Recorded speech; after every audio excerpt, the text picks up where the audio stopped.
Yes. Yes, sir. Yes. Okay. Okay, dear participants, as you know, this session will be taken by Professor Jyotish Prakash Basu from West Bengal State University, and he is former Vice Chancellor of the same university and very senior professor in economics, renowned in all over the India for economics, and his area of specialization is agriculture and climate change.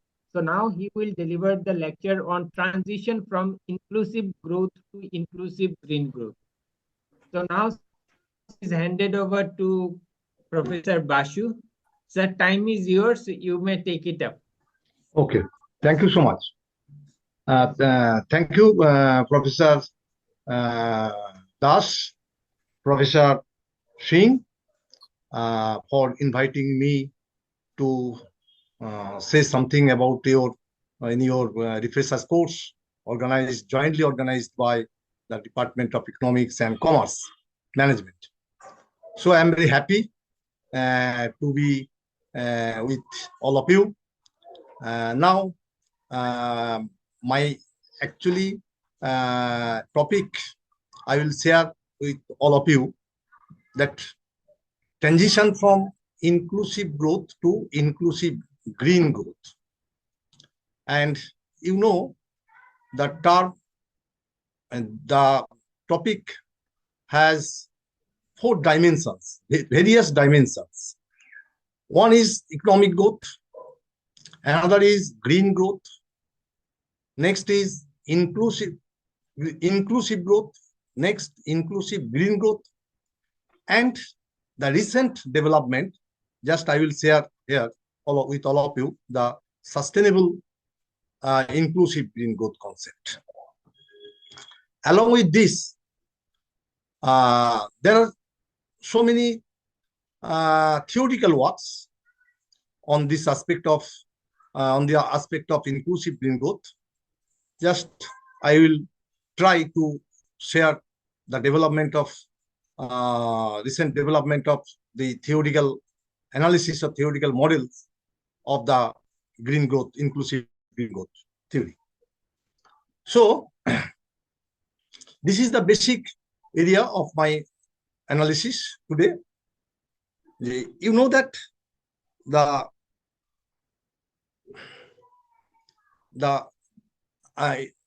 overview of the study.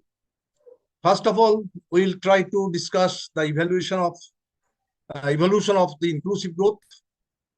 Second, we will try to measure how inclusive growth is measured. So there are some measurement methodology developed, and we will try to discuss these methodologies in depth. Second, what is the India's positions globally in inclusive growth? Then we will try to discuss the evolution of inclusive green growth, how green growth evolves. Next one is the conceptualization of inclusive green growth. So various concepts developed around the inclusive green growth. So we will try to make concise concepts of the inclusive green growth. Next one is the sustainable inclusive green growth. Whether inclusive green growth will sustain or not. This is the new questions among the researchers. And theoretical model on inclusive green growth.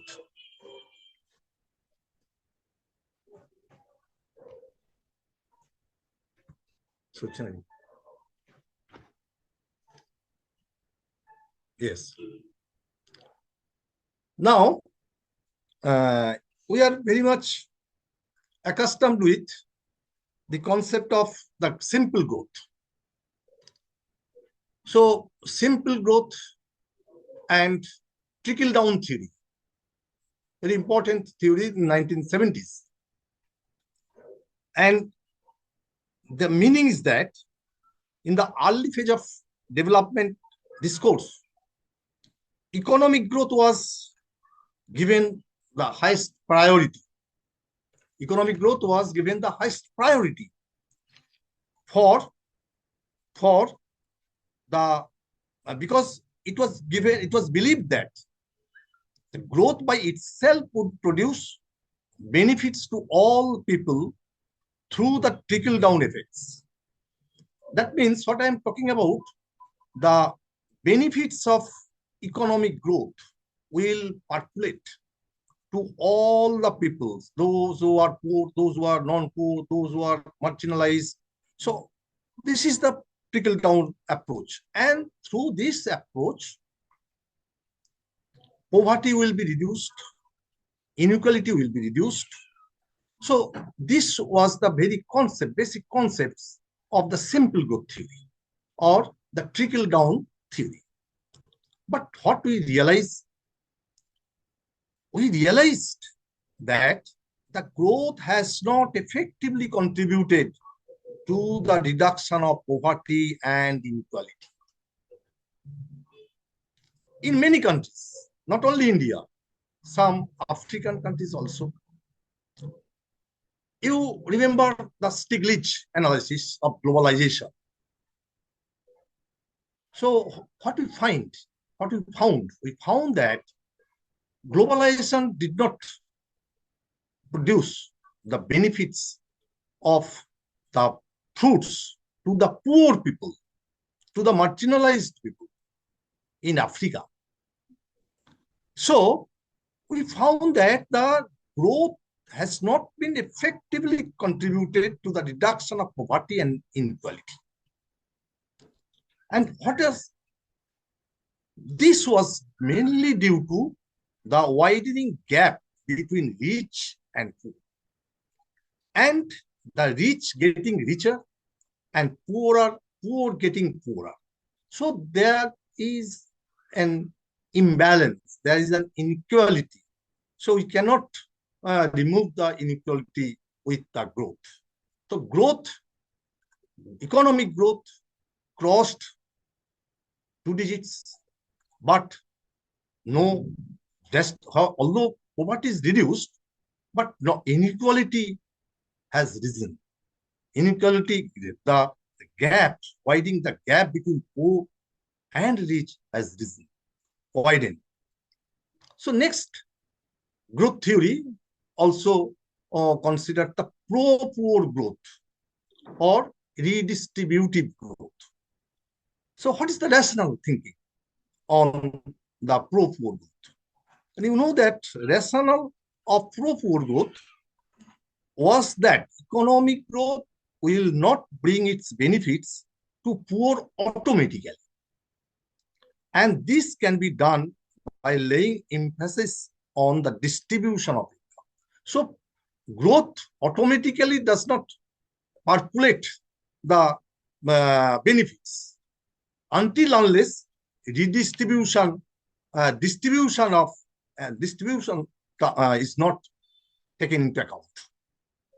So here redistribution policy is the important policy. Consequently, poverty eradication policy shifted from growth to growth with redistribution. So poverty eradication policies, they are shifting from growth to redistribution of growth. And inequality, and what you find that many developing countries adopted various strategies to redistribute the benefits of growth so that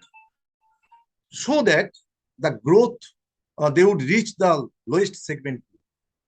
So redistribution, different policies have been designed to redistribute the benefits of the growth. Next one is the inclusive green growth. Inclusive growth. Here focus shifts from redistribution to empowerment. So what I am talking about this, redistribution and social service do not provide the sustainable solution for poverty alleviation and alleviation of elimination of inequality. So what I am talking about? I am talking about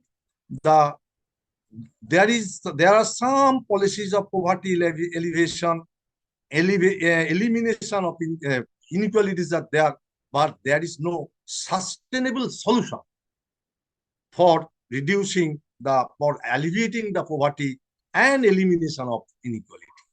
So what is needed is to implement policies that empower the poor. That means I am going from the redistribution to the empowerment approach. That is the implement the policies that empower the poor. That means the inclusive growth appears and reduces inequality through sharing of the benefits of growth with the poor. So the various definitions of inclusive development, inclusive growth, but I am mainly focusing on the according to Asian Development Bank framework 2020, they define that inclusive growth means inclusive growth as economic growth with equality of opportunity. That means inclusive growth implies inclusion of all sections of the society in the process of economic growth and sharing of its benefits equitably. So that is why we are trying to discuss the inclusive growth, and inclusive growth comes into operation and comes into our analysis in this process.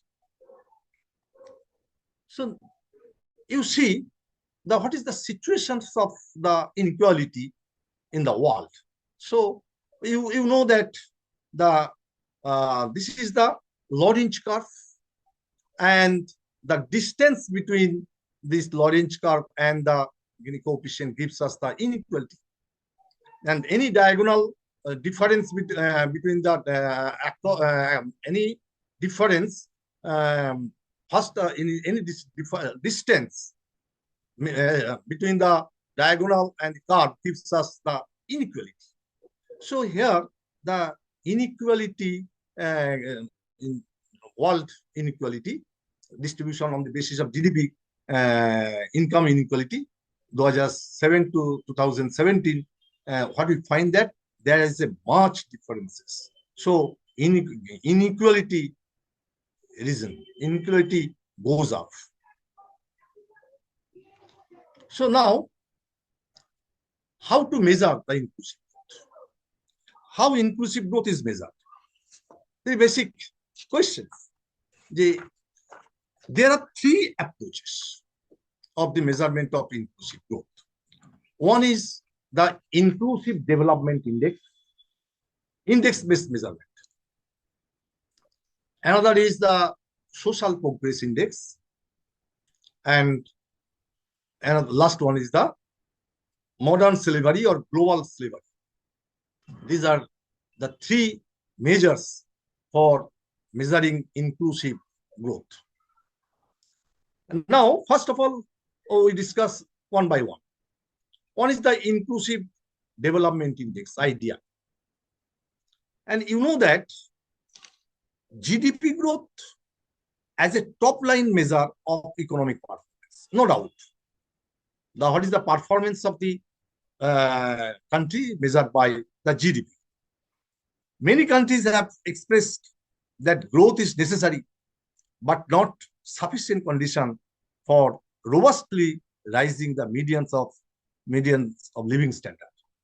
No, it is necessary, but not sufficient condition.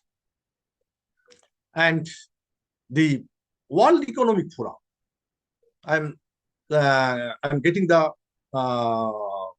information from the World Economic Forum, WEF,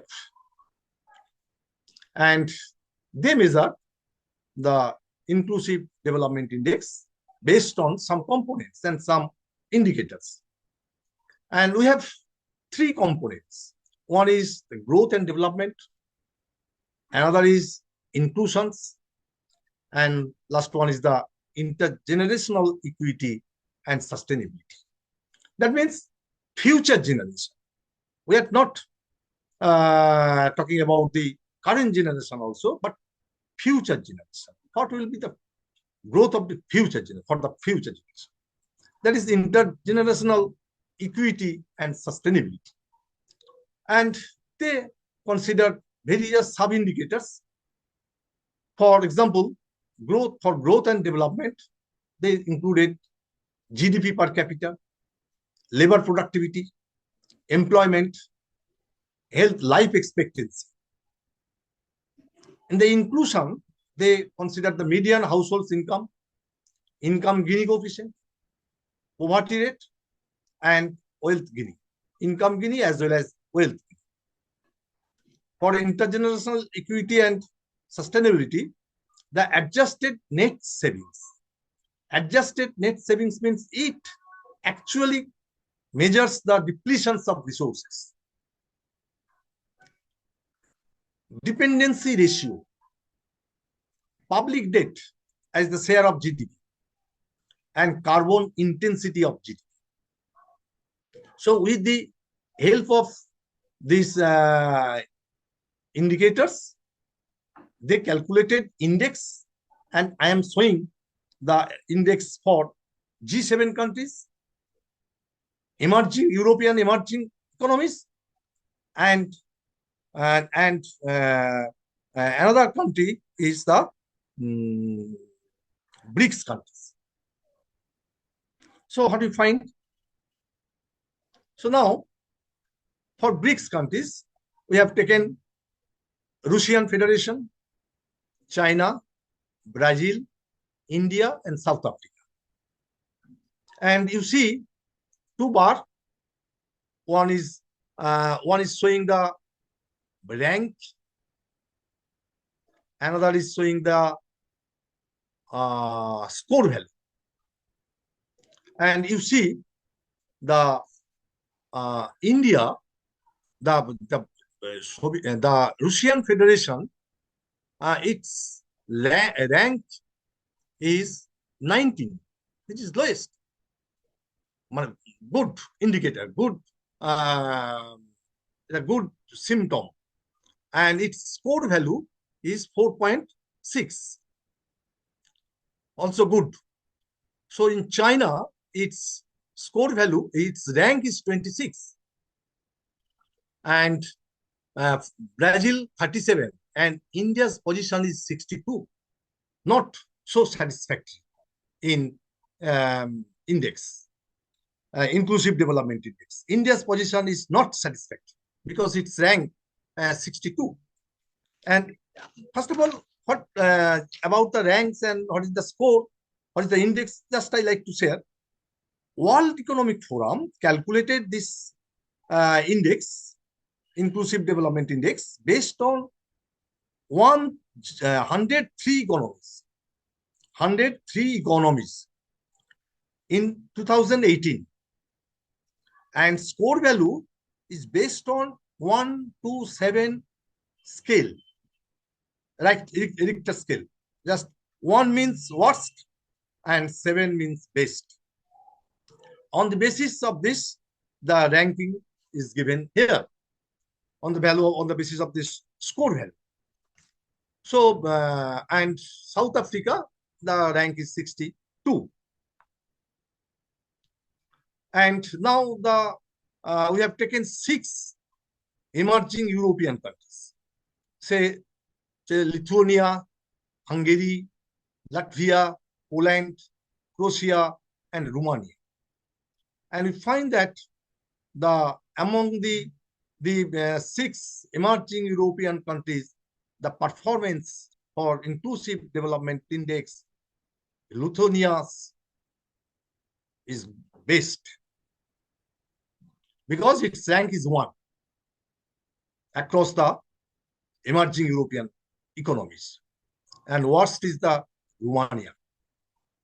Its score as well as its rank. And another G7 economies, we have showing the result: Germany, Canada, France, UK, US, Japan, and Italy. And you see that Germany, its rank is the lowest ranked. What you find lowest, the good rank is 12 for Germany. And the score value of Germany is 5.27, which is highest. So in the inclusive development index across the G7 countries, we find that Germany's performance is satisfactory compared to US and UK. So what we found the India's positions globally as per inclusive development index. India is ranked 62 amongst the 74 emerging economies. Our neighboring, like Nepal, its rank is 22, China 26, Bangladesh 34, Sri Lanka 40, Pakistan 47, have higher score than India. So in the inclusive development index, India's position is not satisfactory, even if it lags behind the some neighboring countries like Nepal, Bangladesh, and Sri Lanka. And other Southeast Asian economies such as Malaysia, Thailand, Indonesia, Philippines also rank far better than India. And among G20 economies, India's ranked second last. Mainly, the deficiency is the health sector. Health expectancy in India, although it is increased, but not satisfactory along with the other countries. And India's good position or better position, just what you like, the intergenerational equity and sustainability. And it's the third pillar of the performance. India is ranked 44th in the segment. And in terms of labor productivity and GDP per capita in India have grown over the past 5 years. So GDP per capita, labor productivity is increasing. But employment growth in India has slowed down. So this is the position of India in global economic scenario. Next point, indicator, measure was the social progress index. So inclusive development index, social progress index. Next, so in terms of the social progress index, we can present the positions of some countries in development scenario, inclusive growth. And you know that the social progress is measured by one NGO, in US-based NGO, and they actually take some indicators-based measurement, and basic, they have classified 3 main points, headings: the basic human needs, foundations of well-being, and the opportunities. And this measure, actually, what I'm talking about, the traditional measures of national income, just like the GDP per capita, fail to capture the overall progress of the society. It captures only the income, but overall progress of the society doesn't incorporate. So social progress index is like a tool to measure the quality of life and the tool for decision making. And the performance, it measures the performance on social and environmental aspects. So here some additional points are incorporated in the social progress index, the income as well as along with income. One is the social progress, another is the environmental aspects. And social progress index uses its 12 components. So first 3 components and 4 another subpoints. The basic human needs, foundation of well-being and opportunities. And in case of the social basic human needs, nutrition and basic medical care, water and sanitation, shelter, personal safety. Similarly, in the foundation of well-being, they consider the access to basic knowledge, access to information and communications, health and wellness, and environmental quality. So in the earlier measurement, environmental quality was not there. In the opportunities, they considered the social rights, personal freedom and choice, inclusiveness, and access to advanced education. So education, freedom, social rights, well-being, information, knowledge, shelter, water, sanitation, along with the environmental quality. And so these social progress measures, it is formed by the US-based non-profit institutions called Social Progress Initiative. And they calculated 169 countries' performance on the basis of the World Progress, Social Progress Index. So now I am trying to show the results in the Social Progress Index. And this is the world information. So its score value is 65.24, and the average world's performance index. And you know that the index is formed on the basis of some criteria, UNDP methodology, xij minus minimum of xij by maximum minus minimum of xij criteria. And on the basis of this, we have calculated the normalized value, and then the principal component analysis, we have calculated the index values. So this is the index of the global index 2022. So nutrition and basic medical care. But you see, on the social highest, the world score highest on the nutrition and basic medical care and water and sanitation. And the worst positions on inclusiveness and environmental quality. And you see the environmental quality is lowest. But the access to information, nutrition and medical care, water and sanitation, shelter, this is okay. So this is the world figure, and in terms of this, some BRICS countries, what results we find. So in the BRICS countries, you see the red color is the score value and the green is the rank.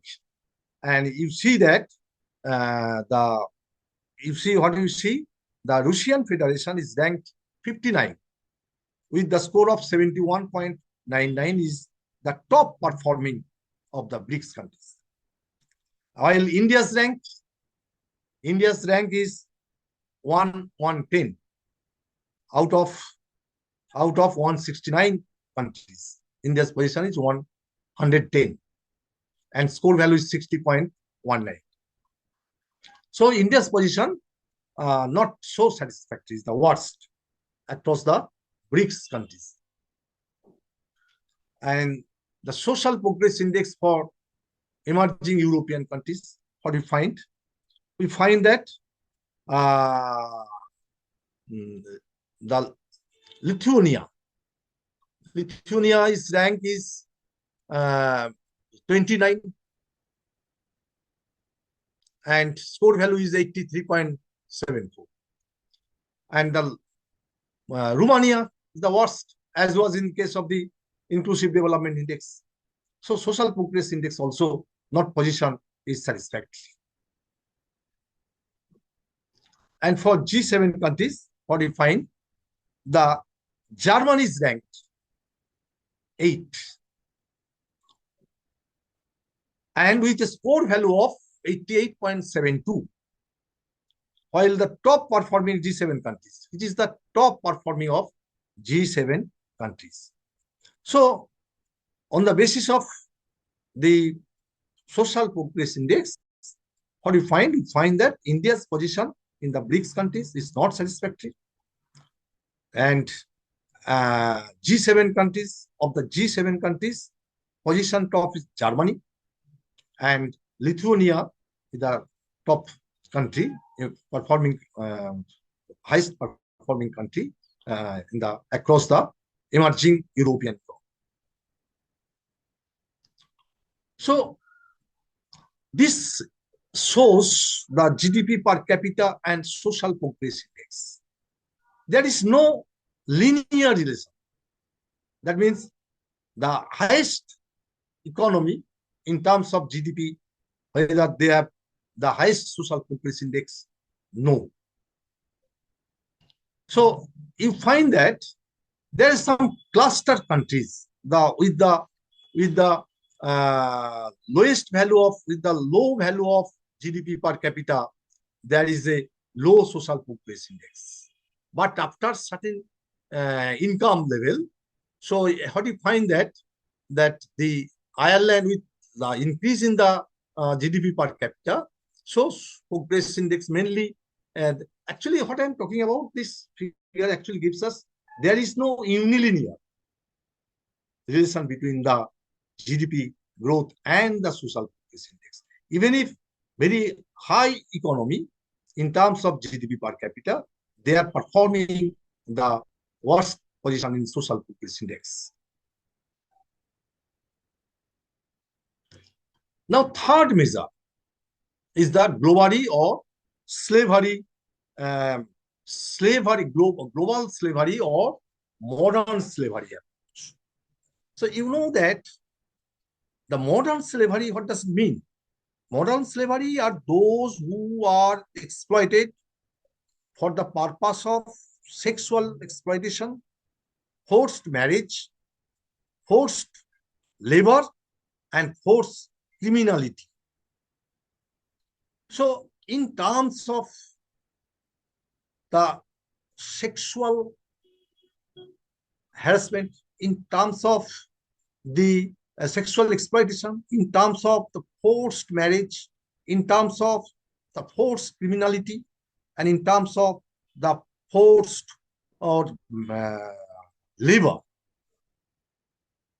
these measures gives us the position of the inclusive growth. Whether growth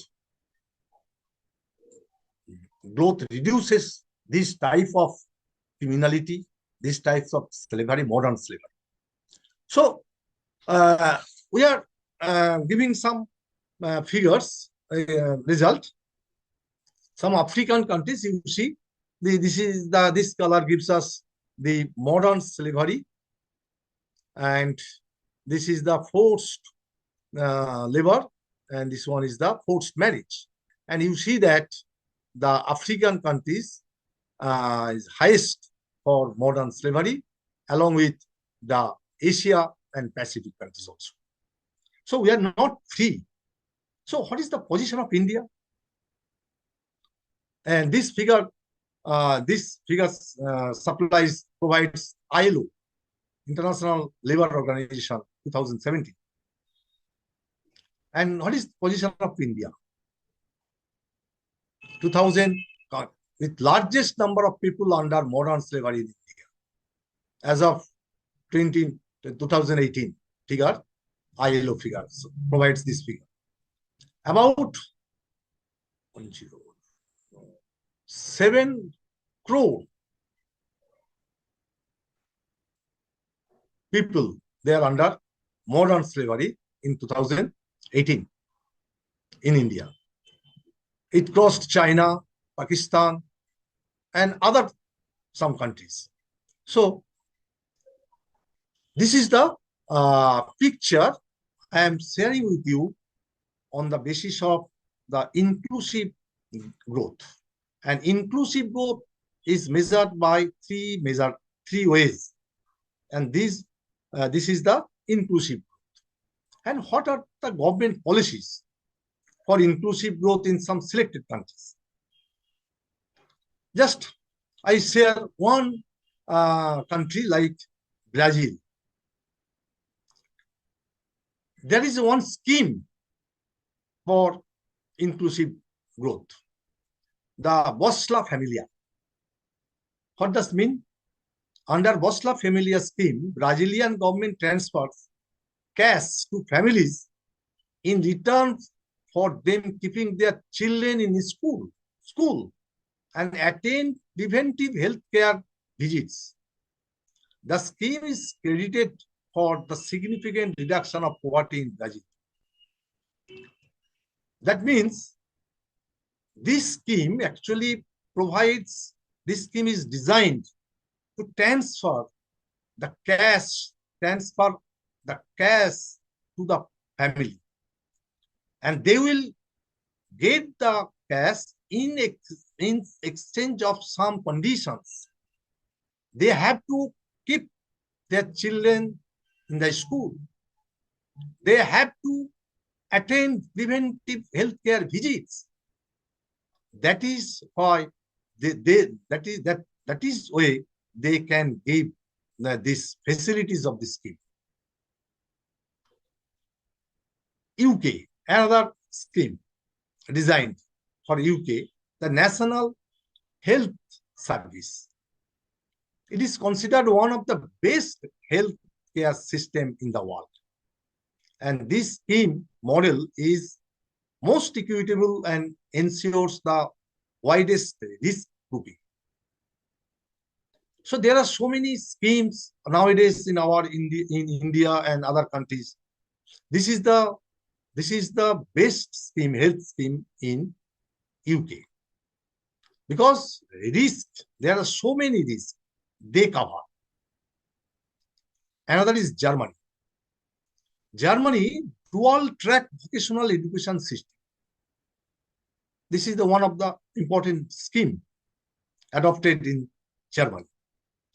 And in Germany, education system in Germany at secondary and beyond puts a lot of emphasis on the vocational and skill-oriented training. A part of the dual system, small and medium-sized companies and school cooperates to provide classroom and workplace training. So some companies, they are involved in the education system and they will give some training,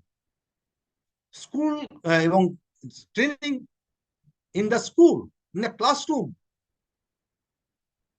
And this training, dual track vocational training, along in the classroom, sides by side vocational training, skill generating methods. These systems operating in Germany. So India can draw lessons to improve the functioning of the Skill India mission.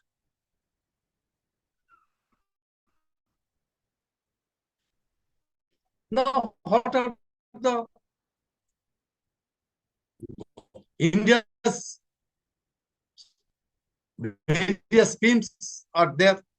The government schemes for inclusive growth in India. Names: financial inclusion, Pradhan Mantri Jan Dhan Yojana, Atal Pension Yojana, Pradhan Mantri Mudra Yojana.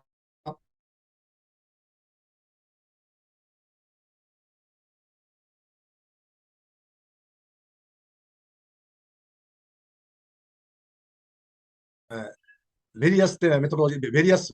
Hello? Hello? Yes, sir, you are audible, sir. Okay. Thank you. So, in the employment and inclusive growth, we have some NARIGA, important government scheme, skill training program, agriculture and inclusive growth. We have Pradhan Mantri Krishi Sanchit Yojana, National Agricultural Market, National Food Security Act. So we have different, and technology and inclusive growth. We have Digital India program, skill development and inclusive growth. We have various schemes, Pradhan Mantri Kushal Vikas Yojana, and so many Pradhan Mantri Vidya Lakshmi Kendra,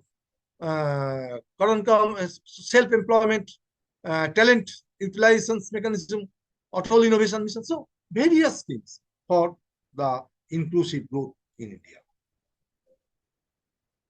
So first part, just this was my evaluation how inclusive growth comes into our analysis and how inclusive growth is measured and what are the global India's positions globally. That was my first analysis. Second point, we are trying to discuss the evolution of the inclusive green growth. So, you know, 1930s scenario, world economic depression crisis was there, and all the developed countries they were in the depth of the crisis or depression, and Keynes formulated the fiscal policy and monetary policy, and using on many countries they rescued from the depth of the crisis using fiscal policy and monetary policy. And 1942, you know, the Keynesian revolution was there, and the multiplier analysis, we know that the if investment increases, level of income also increases. So this investment was the physical investment. This investment was not the green investment. This was the brown investment. So I am trying to focus that the Keynesian just green inclusive green growth has long history. If you look at the 1930s crisis, there was Keynesianism, and that Keynesianism was not green, was the brown Keynesianism, and using the Keynesian demand management policy, fiscal policy, all developed countries they rescued from this crisis. But 1970s, another crisis, all the countries failed. This is the crisis due to oil crisis. And during that period, you know that stagflation was there. Stagnation plus inflation was there. Keynesian policy failed to rescue the countries from the oil crisis. And another crisis also happened in 2008 and 9. This is the global economic crisis. And global economic crisis, their green growth was promoted and used as the economic stimulus package to helping to boost the jobs and incomes through increased investment in some green technologies. So we remember the 2008-9 global crisis. Their crisis due to some factors, mainly bubble crisis in US, housing crisis, then economic crisis was there, and the various countries they formulated, they promoted some stimulus package, and stimulus package which is based on this package helps to boost the incomes, employment, and investment, mainly low carbon economy or green technology. And this is the green Keynesianism concept. So 2008-9, there was a green Keynesianism.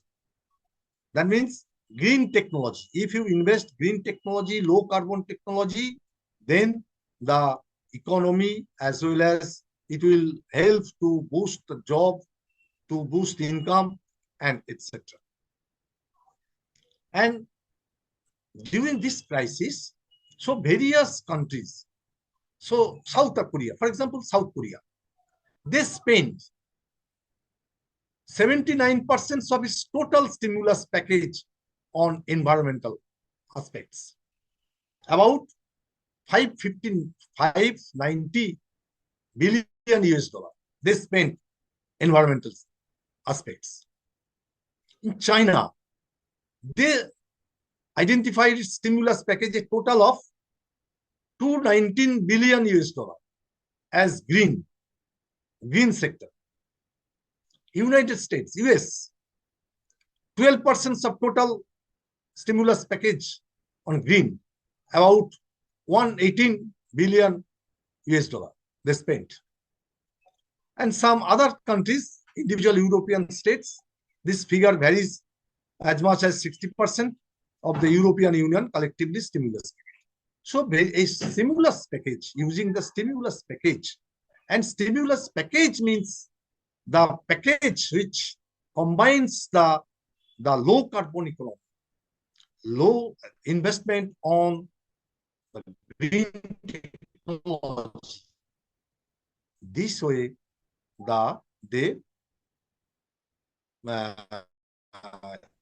rescued this crisis. Technology, green development was there. And another year, 2015, you know, the Sustainable Development Goal and Paris Climate Change Agreement marked a momentous shift from development landscape.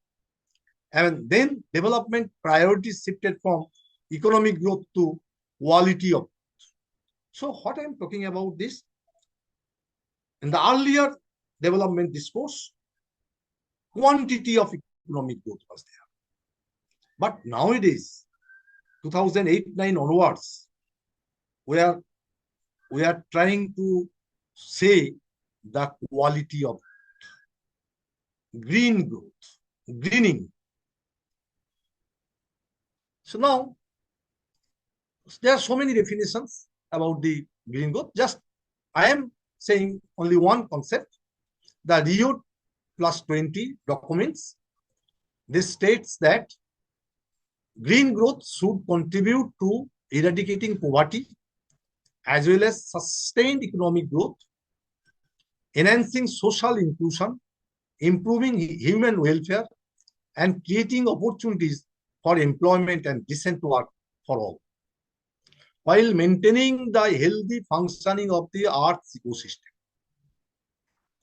That means growth, poverty reduction will be there, sustained economic growth will be there, social inclusion will be there, human welfare will be increasing, employment will be there, along with not destroying the Earth ecosystem.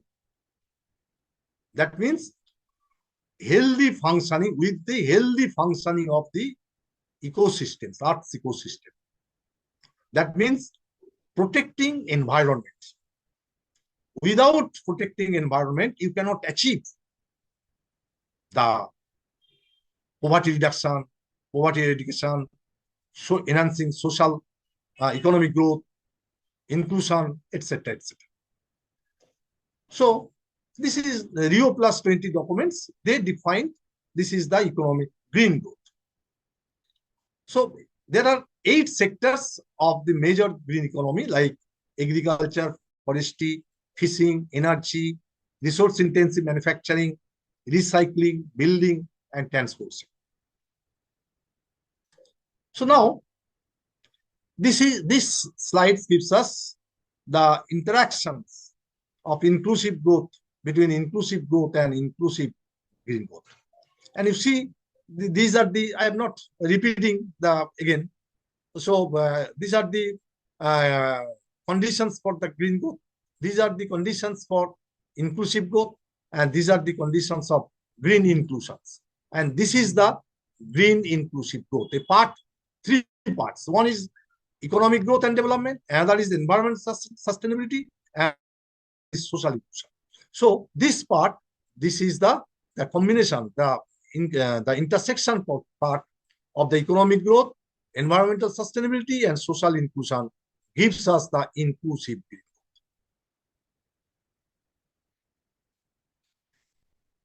So, this is the green growth approach, broader concepts, not repeating here. The question is that why a green economy?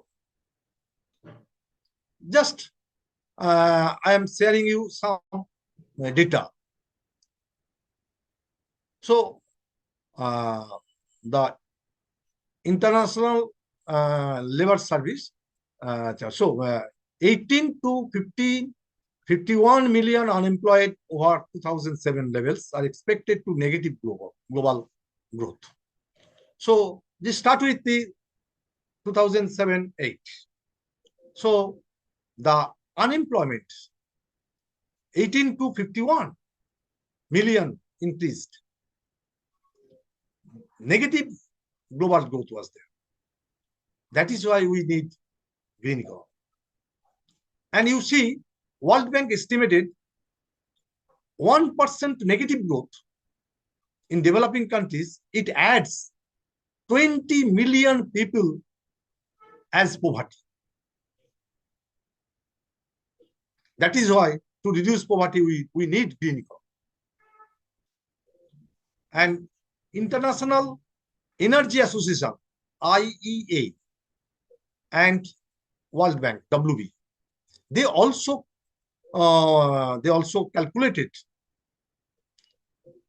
the rising fuel prices have cost consumers in developing economies $400 billion in higher in energy expenditure and $240 billion in dearer and food.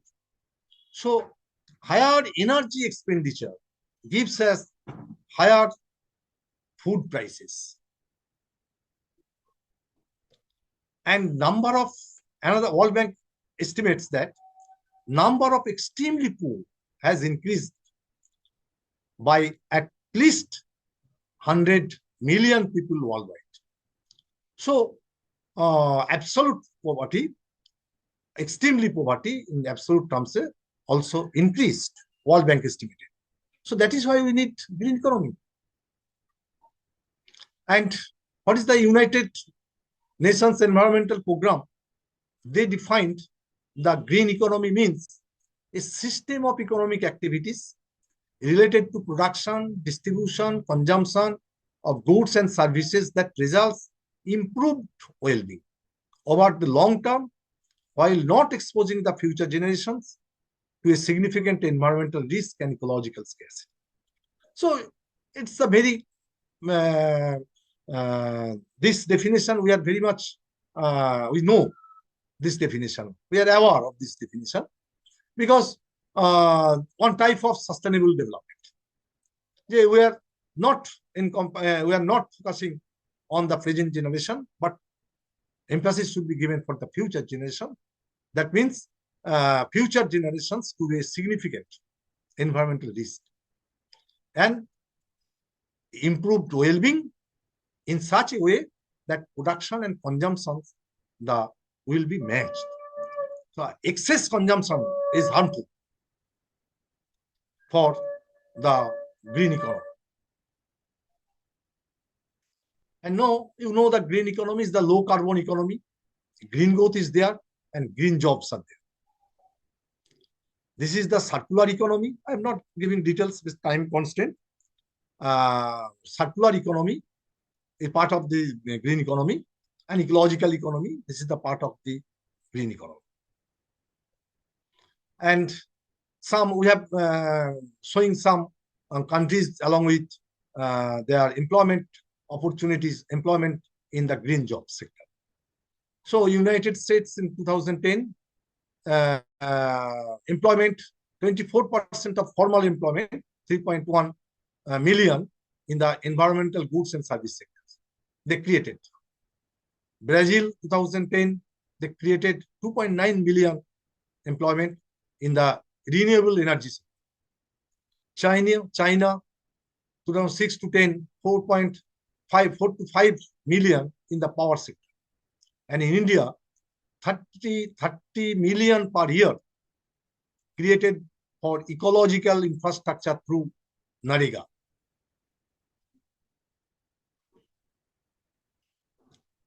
So I'm not going through details.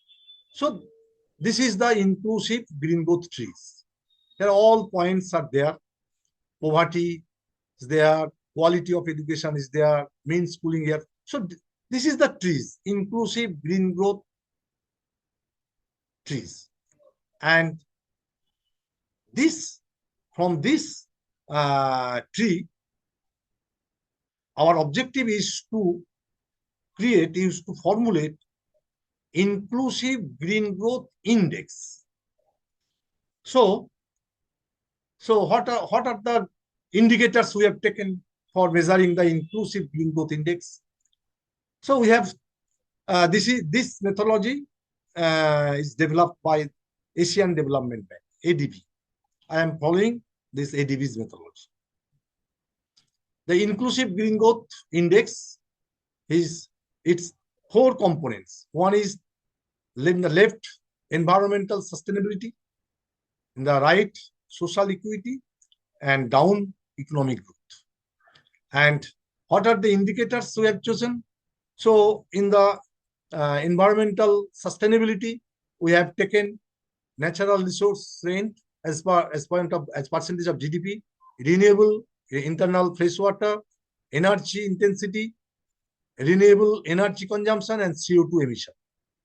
And in the social equity, basic sanitization services, drinking water, access to electricity, infant mortality, employment to population ratio, etc. And economic growth, adjusted net savings including particulate emission, trade, and GDP per capita at current US dollar. And on the basis of these indicators, we have taken BRICS countries, developed countries, and some Asian countries. And the environmental sustainability pillar. So, for example, this is the environmental sustainability pillar.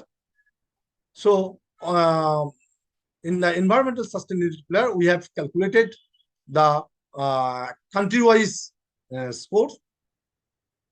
And this is the economic growth across BRICS, developed countries, and ASEAN countries, and there are the results. I'm not giving details because we have so many slides. And social equity, and this is the index. An index is formed by UNDP methodology, max xij minus mean of this, and the xi minimum maximum value minus minimum value. And after normalizing, we have taken the principal component analysis and we got the index values. So this is the index, inclusive green growth index across some Southeast Asia and ASEAN countries. This is the inclusive green growth index for other emerging countries, European emerging countries. It's the performance.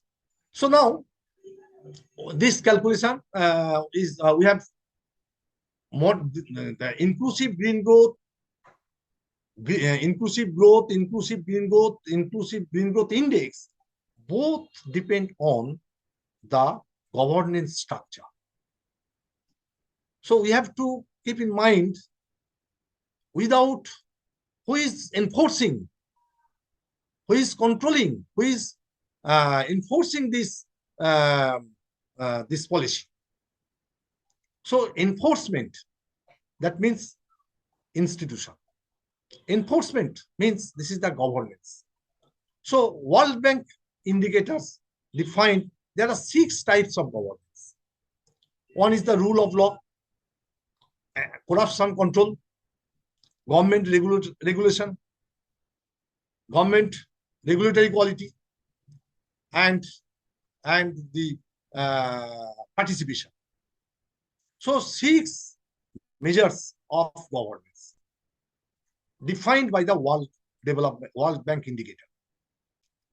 So on the basis of this, we have collected data and we have computed the governance index for each countries, and 2000 showing the 2019 figure.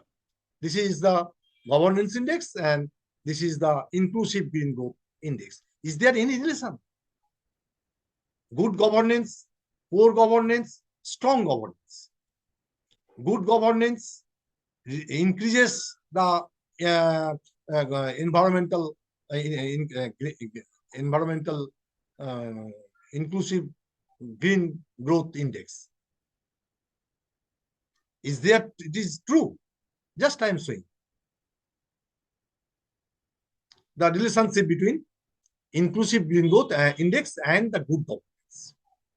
And you see that some countries which are closer to this line, say Japan, with the increase in governance index, that means inclusive green growth index also increases. The closer the line gives us the strong governance as well as gives us the higher inclusive green growth index.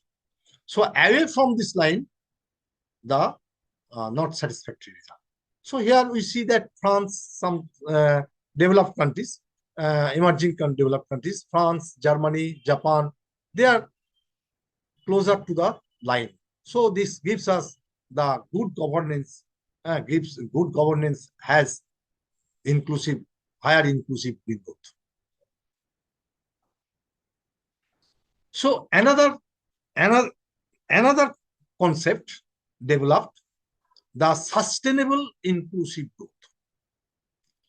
The sustainable inclusive growth. So you know that this is the economic growth, poor growth, economic development, inclusive growth, and sustainable inclusive growth. Here, the 2 points are considered. One is the ecological footprint. All points are equivalent to my earlier slides, but two another points. One is the ecological footprint. Another is the valuation of economic system. So economic valuation of ecosystem service. There are so many models developed for the valuation of ecosystems. Provisioning service, regulatory service. So there are so many supporting service. So there are so many services, so many methodologies developed for the valuation of ecosystem service. Another is the ecological footprint. Ecological footprint means your resources are given and demand for resources and supply of resources.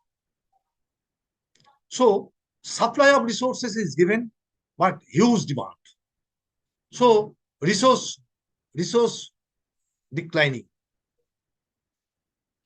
Degradation of resources, environmental resources. Environmental resources degradation due to another factors like climate change, climatic factors. Nowadays, climate changes. So climate changes, its impact will be on the sustainable inclusive growth. So in the sustainable, whether inclusive green growth will sustain in future or not, this is the question. And in order to evaluate this, we have to keep in mind another aspect, 2 or 3. One is the valuation of ecosystem service. Second is the ecological footprint. And another is the technological innovation. This one, technological innovation. So nowadays, everyone use the cell phone. So in the cell phone, social media, there are so many communication technology are in your hand. So in the growth process, these points to be considered, which is known as the sustainable inclusive growth. Now, I'm not considering the major green growth and sustainable development strategies in some countries. Just India, Argentina, Australia, Brazil, China, they are using some measures for sustainable growth, green growth. Japan, Republic Korea, South Africa, and United Kingdom. Various measures they have taken for the green growth and sustainable development. So now, what are the concerns from developing countries about the concept of the green growth? The green growth policy recommends low carbon, high technology, but do not obviously tackle equity problems, either at national, global, or at the regional. So equity, I am talking about equity. Equity means not efficiency. Equity means inclusion. Equity means all people should be included. But not all people. Some developed countries, they can employ some technology. They can use green growth. They can protect environment, but not all. So this is the concern. So everybody, every country should be included for low carbon and high technology, so that the green growth is applicable for them. The high initial costs for the transition to green growth appear to be beyond the reach of many developing countries. For example, if you want to introduce the solar power for rural communities, you need huge money. So for many developing countries, they are beyond their reach. So even basic technology are still lacking in most developing countries, particularly in the field of waste water treatment, households and hazards waste management, energy efficiency, and integrated water resource management. So in these aspects, in these related areas, so we need huge investment, but it is not possible for all developing countries to employ this technology, to adopt the green growth, to implement the green growth. So this up to that area, I am sharing some basic knowledge of the green growth, green economy, green inclusive green growth, and others. But now, what the theoretical description? You know, just to start with the solo model, you are very familiar the growth theory. The solo growth theory, 1953-54, they assume he assumes that output is produced using three factors. One is technology, that is the power production function is there. A is the technology, K is the capital, and L is the labor force. And with the factors, output is positively rated. Technology increases, output increases, capital increases. This is the marginal productivity. Positive but diminishing, you may treat. And output growth, DY/dt, is explained by growth of capital, DK/dt, growth of labor, DL/dt, and growth of productivity, technology and output productivity growth, that is DA/dt. So growth of labor is explained by population growth, labor force participation, and so on. So labor growth depends on these factors: population growth, labor force participation, and so on. And growth in capital is also explained by the investment. So growth in capital is investment, means DK/dt equal to gross investment minus net investment. So I minus del into K. Del is the rate of depreciation. So in some growth theory model, like Solo 1956, labor and total productivity growth was endogenous. Sorry, labor productivity growth and labor growth and labor productivity growth was exogenously given.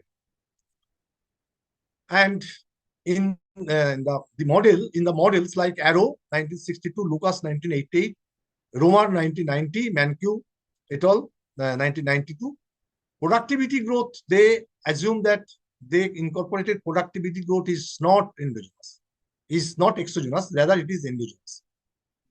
And it depends on investment in education, research, and development. And economic policies can influence the accumulation of physical capital, social, human capitals. So up to this production function, only labor, capital, and technology was there. There is no involvement of the environment. So in this approach, environment has no productive role. So now you introduce environment as the factor of production. Environment factor of production হিসাবে we incorporate it. And Dasgupta and Hill 1974 they incorporated the economic growth is directly dependent on the stock of natural resource and the environmental quality. So here A, K, L, and E. E stands for the environment or natural resources or natural capital. And there is a positive relationship between natural capital and output. So dy dE, which is positive. And as we incorporate the environment as the factor of production, as you know that environment has no market. So there is a market failure problem. So what do we do? So we have to do, if we consider the environment as the factor, so market failure problem will be there. So in that case, not optimal output will be produced. So suboptimal output will be there. So what do I have to do? So we consider, in order to avoid the market failure, two corrections will be incorporated. One is to introduce production frontier, and another is the policy. So let us, the actual production function, this is the efficiency phi. Phi is the efficiency factor. So why is we have to treat this is the production frontier. K, L, E, and phi. Phi is the efficient parameter by efficiency factor, which lies between 0 and 1. And now, secondly, we incorporate the environmental policy. That means PE. We incorporate into the production function. PE. So what do we see? We see that the Y is the function of, phi is the function of P, A is the function of P. P stands for environmental policy. Green growth policy. You can treat in this way. So A is the function of P, K is the function of P, L is the function of P, and environment is the function of natural resource, natural capital is the function of natural environmental policy, P. So here we see from equation 4, you see the Y is the function of P. But because all factors function of P, so Y is the function of P. So now we take differentiation Y with respect to P. How do you find? We find this is the equation 5. And you see that one mistake I like to share with you. A not dot, it is the derivative. Clear? Del A by del P, which is equal to A dash, not matai dot. Del K by del P, which is K dash. Del E by del P, which is E dash. So phi dash So this is equation 5. So we have 5 components. One components, this is the phi dot. This is the component. Second, this is the third one. This is the fourth one, and this is the 5 one. So this is now we go to the diagram. We go to the diagram. This is the production frontier. But if we consider this function, so we are measuring the composite human, physical, environmental, capital, horizontal axis, and output along the vertical axis, by income along the vertical axis. And initially, this was our production function. And this production function is subject to market failure. That means we cannot achieve the optimal production level. So it is ineffective production. And when we incorporate the production frontier, this is our production function. This is our production function. So higher output will be there. So what is the effect of the green growth policy on the output level? That means here we are here. dy dp. P means environmental policy. What is the effect of environmental policy on Y, output? So equation 5, from equation 5, we have 5 components. So let us now go. Yeah. So you know, this is the under optimal production level when production function was subject to the market failure. When production frontier is here, so this is our production function. And when efficiency, enhanced efficiency. Efficiency means you go back to our production level. So this is phi dot. Phi is the efficiency parameter, and phi dot is the efficiency parameter. Means del phi by del P. So if environmental policy is applied, so then efficiency will be enhanced. So production function, enhanced efficiency production function from 2. And then from, if the technology is there, suppose if you go back to the level A is the technology. So technology del A by del P, if environmental policy is incorporated, then technological improvement, technological development will be there, then output will be enhanced. So from output will be from 2 to 3 gives us the shifted production frontier. So technology plays an important role. So in the solo growth model, you see only the steady state path, but when you incorporate the policy, green growth policy, then production function shifts to the higher, and you will give, it gives us the higher steady state capital stock. So economic development will be there without destroying the environmental pollution, environmental factors, environmental quality, because we are applying the environmental policies. So up to that, we have only considered the output, only considered the production, but not considering our welfare, the people's welfare. So now we are, next step is to take into account the impact of output on welfare, our utility function. Since investment doesn't increase welfare directly, we assume that utility depends on the current level of consumption. So this is U is the function of C. This is the current level of consumption. So utility is the indicator of the welfare or well-being. Just that's why we are considering the utility function. And first du dc, as consumption increases, utility also increases, positive. And now our objective is to maximize the utility, the present discounted sum of utility at the present period of time in where infinite time horizon is there. Actually, what I am talking now is the dynamic optimization problem.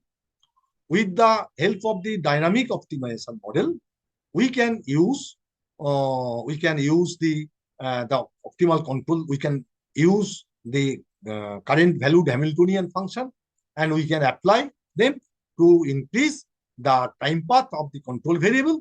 So in this way, just we are writing here, the utility is the function of C. You maximize the utility with infinite time horizon. It may be finite horizon, right? 0 to infinity, e to the power minus rho t into u of ct. And when utility is not only function of consumption, it also function of the environmental quality also there. If you get the better quality of air, if you get the better quality of water, less pollution, if you consume less pollution, so your utility or welfare or well-being will be there. So here we are incorporating consumption function, consumption as well as the environmental quality. But we know there is a conflict between the environmental quality and consumption. If you consume more, environmental quality will be degraded. But still, we are assuming that there is no conflicting relation. We are considering environmental quality is one of the factors which raise our utility function. So we are considering utility. And now we can use this same principle. The utility maximize করছি e to the power minus u of c of e, and then another type of utility you have to consider. What? C, E as well as the environmental policy. If the government is not enforce the environmental policy, so you cannot get the higher utility or your welfare will not increase. That's why we are incorporating another factor, C, E, and P. P is the environmental policy. So, so our earlier equation was phi is the function of this, and now we have to maximize this subject to this, and using the model, we can use model means dynamic optimization model. We can apply the time path of the control variable. So we apply here for the theoretical perspective. So now some public policy and ecological infrastructure in MG-NREGA. So this is the environment related works. More than 50% of works are related to the environmental activities. So this is the outcome, and what are the conclusions. So India's position, we found that not so satisfactory. Inclusive growth country is not well. Inclusive development index, some neighboring countries, they are performing better than India. And in terms of social progress index, India's position is not satisfactory. And in terms of modern slavery context, India's position is alarming compared to other Asian and Southeast Asian countries. So focus should be given on education, employment, agricultural research, taxation, right-based approach, and social investment. So social investment, that should be done by the government. These are the work. Thank you very much.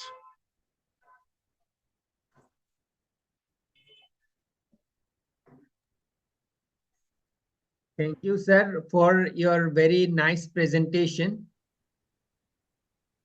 Am I audible, sir? Yes, yes, yes. Sir, there are 3 questions from participant side. Okay. Yes. So I'm taking this question. Yes. First question is from Amit Kumar Tiwari. He is asking, what is Hindu growth rate, and was it comment on Indian economy? Very old question. Hindu growth rate and economic India and production and Hindu growth rate about 1 point, actual figure 1 point something. 1.3 or 1.4 or 1.8, just less than 2%. Less than 2%. And earlier time, production growth, food production growth rate, population growth rate, that means you are saying the Hindu growth rate. So uh, in that during that region, during that time period, so it was there, the concept of the Hindu growth rate. But now we are crossing the Hindu growth rate in terms of the output growth. Our just you find India's the latest figure 7 point something economic growth. Where in the last year it will come down. So, but Hindu growth rate, population growth rate 1.4, but less than 2%. Exact figure I not in mind. Keep in mind. Sir, next question is it good to compare on common indicators to developed and developing countries? Because both the countries have different income and consumption patterns. Actually, indicators is applicable for both the countries, but due to difference in application, indicators is there, but data is different. So on the basis of data, the measurement will be different. So that is why the differences appears in between developed country, in between developing countries, in between BRICS countries, so on. So indicators, many indicators are there. The researcher use which indicators are consistent with our context and with not our context. So indicator-based approach is not reliable in the sense that you take some indicators, on the basis of indicators, you calculate the results and you find the result and you test the result. Some other researcher, they consider some other indicators and they show the results, test the results and conclude the results. Findings are there, different. So policy suggestions will be there. Sir, last question is, in order to conduct a green audit in college, which method should be used to measure resource depletion and environmental degradation? Very good question. So here I tried to focus the governance, not in detail. Tried to governance. Governance means institutions. Who are the institutions? Those who follow the rules, regulation, enforcement. So both depends on the policymakers, policy implementation. Understand? We have some policy, but no implementation. We have some policy. There are so many policies, but lacking implementation, lacking monitoring, lacking enforcement. So that is why we are lagging behind the other developed countries' concept. They are strictly following the rules and regulations. They are implementing. But our case, our countries, developing countries, we are lacking. So governance, that is to follow, to apply the green growth policy effectively. We have to follow the governance, good governance. Otherwise not. Strong governance ensures the green growth. Otherwise no. Sir, in between there is one more question, so we would like to take it up. Yes. It's by Madhavan S.A. Written, your findings suggest to increase progressive taxation, but already our consumers and individuals earners are paying more taxes in the form of GST, toll charges, housing registration charges, income tax, etc. So actually taxes are good, but is it evaded by political parties? So it's related to political parties. Yes. So I am an economist from the viewpoint of the macroeconomic policy. So money is required. That's why government will impose tax. eh, So to collect income. So this is the policy of the government. So how to collect the tax by giving concession to the poor or concession to the political parties. That depends on them. But as the economist, I suggest we need fund, we need money for macroeconomic policies, implementation of macroeconomic policies. That is why I am focusing on this tax. Sir, in between one more question by M. Rajesh. Okay, he written how inflation rate affect GDP growth in Indian economy. Uh, the economy actually inflation, GDP growth has two types. One is monetary value, another is the real value. If you consider the inflation, the monetary, its real value will decline. But if you consider its monetary value, it will enhance.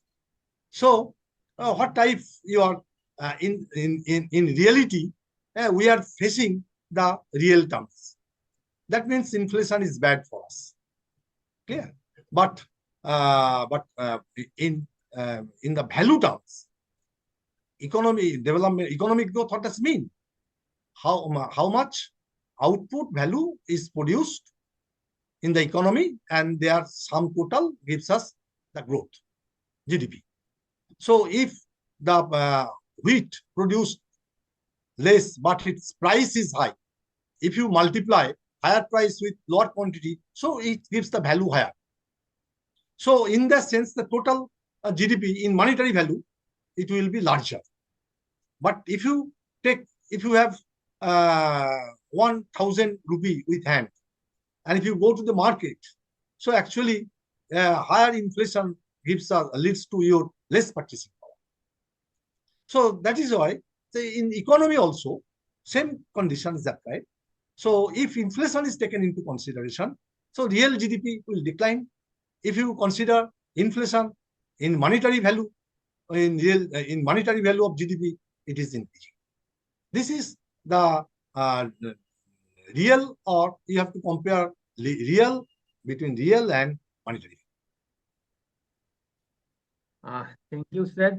Sir, questions are continuously coming. So one more question. That is, the GST income is very good as per the record of government, but still we suffer lack of capital accumulation for may not be question, sir.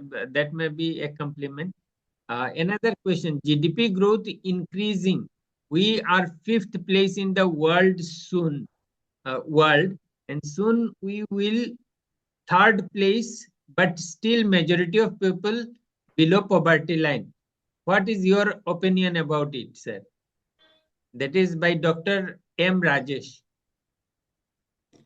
Actually, Government of India, uh, they announced the Viksit Bharat, Vision Viksit Bharat. By 2047, they will reach the third developed countries, developed countries in terms of some parameters. One of them is the economic growth. Clear? So, economic growth actually depends on other factors. Some socio-economic development, some institutional factors, some socio-economic factors, some policy-related factors. So, if our country, India, takes into consideration some policy-related, for example, FDI, for example, GST, for example, some social investment, just I emphasize, social investment, health, education, sanitation, road infrastructure, etc. So all depend on some policy related factors, some governance factors, some socio-economic factors, and so on. So I my suggestion is that my suggestion is that if the government takes care all or captures all these factors that account, so I think it will be much more uh, much more uh, important, or otherwise this is the policy related. I am not talking about this thing area. Okay, thank you very much, sir, for your accepting our request and delivered a lecture in this refresher course for commerce management and economics. And sir, we will contact you in future also for some of our program. Thank Thank you, you, sir. sir. Thank you so much, sir. Thank you, sir. Thank you. Thank you, sir. Thank you, sir. Thank you. So, dear participants, now we'll go to our different link, what I shared this afternoon, this morning. You must have registered on that link. So, go on this link for presentation. So, see you on that link now. I'm closing here.